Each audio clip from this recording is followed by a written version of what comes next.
how in the world, Beaz? I've known who you are for years and years and years.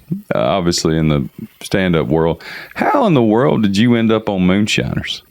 That was pretty cool. I was doing a show in Bristol, Tennessee, and I got a hit on my Twitter feed from Mark and Digger. Okay. The two guys on the show that I am partnered with.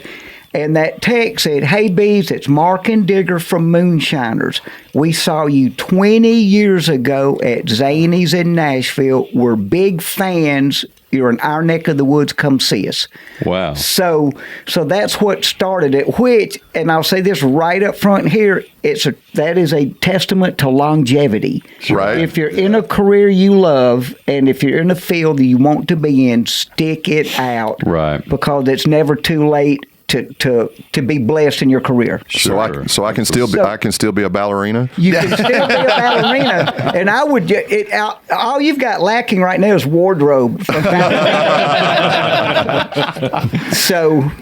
So matter of fact, we could do like a GoFundMe and get you some of those shoes with the little wooden tips so you can spin around. Let's do it. And now's probably the time.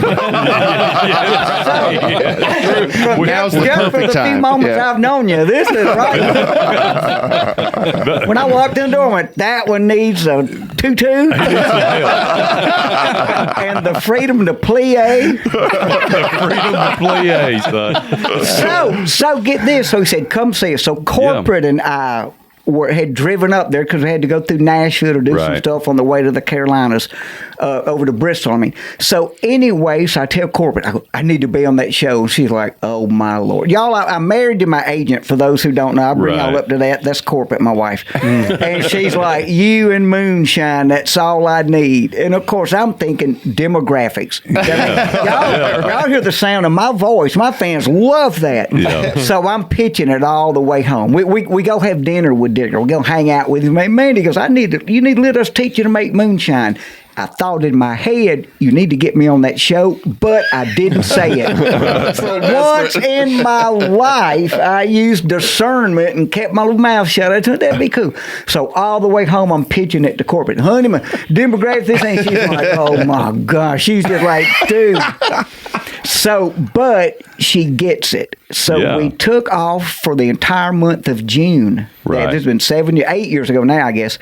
And I went up to the Smoky Mountains, stayed in Digger's cabin that's out on. He's got a cabin out on a trout stream up in the mountains. And you can sit on the porch and throw bread in the water, and the trout will come up and eat it. So I stayed there. That's my jam. So I stayed there for a month, and while I was there, They couldn't get you out. they couldn't wake me up. So we did 3 runs of liquor during that month, and my teachers, and I wasn't on the show yet. My teachers were Digger Manus and J.B. Rader, who was Popcorn Sutton, lifelong moonshining partner. So incredible pedigree for my teachers. So we made peach moonshine, cranberry moonshine, and then corn liquor. But the corn liquor we malted the corn. Right. So my first time really up hanging with Dick, he taught me how to malt grains, all this stuff. So while we're doing that for a month, they've got phone service, and they're talking back and forth to New York. They're getting ready for the new season. And New York was complaining that there weren't people with big money buying moonshine. There's not big money. A guy drives up on a tractor, buys 3 gallons. That kind of stuff. So I hear them talking about that, and they're sort of lobbying to get me on the show at the same time. And New York is going, why do we need this guy? Right. He's not a moonshiner, yada, yada. So they're talking back and forth about we need big money deals. So I'm standing there, and I'm like, you know what? I worked out in Nashville forever. I was on Sony Records. I was with Warner Brothers. And have a history with the Leonard Skinner Band.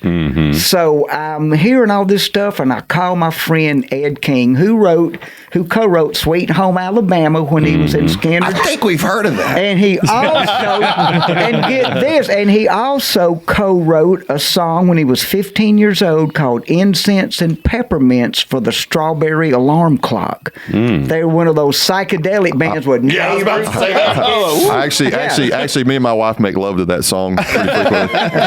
Is that the extended version? It is. Yeah, it's 34 seconds. Yeah. And that's the big outro. Yeah. If only that strawberry could talk. So I call Ed on the phone. He goes, "Hey man, what are you doing?" I go, I need a favor." "Okay, what?" I go, "It'll help my career." And bless his heart, he goes, "Anything." So I go, "Well, I need you to buy $30,000 of gin made up in the mountains at your home on camera." He's like, "Let me call you back." Yeah. He's gone crazy. So You're asking too much. Oh, I know, right, man? So we went back and forth a couple of weeks talking about it and stuff. And the big pucker factor on landing that deal was when Ed goes, "All right, well, you've got to talk to Sharon." That's his wife. Right. She's the gatekeeper, just like corporate's the gatekeeper for people to get to me, you know? Right. So I talked to her, and they're like, "Oh, I don't know. Maybe this will work." So they called me back in 2 days. "We'll do it." And I'm like, so I called Digger. "Digger, get this. If they'll put me on the show, I'll bring the Skinner guy in." So Digger sent a text to the executive producer telling him that. And generally, whenever I was with Digger and they would send messages to the guy, it'd be 2 days before he responded, that kind of stuff. Digger goes, "Dude, 10 seconds after I sent that text, my phone was ringing."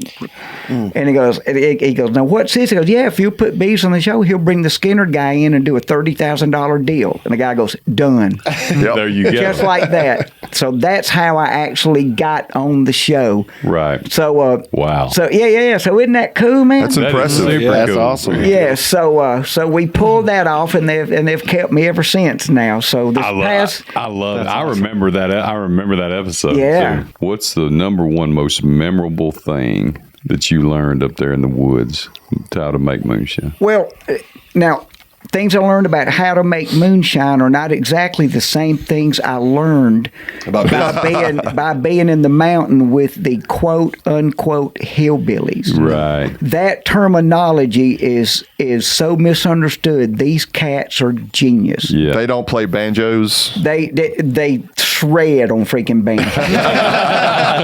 It's the real deal, They're right? all Billy Strings fans. Yeah. And Oh, they yeah. Lord. Well, Yeah. do. But these cats are so brilliant and so resourceful. The ingenuity. I mean, just the chemistry and physics involved in distilling is amazing. And That's these right. cats, they can fabricate. They make the copper steels. They do all kinds of just crazy stuff.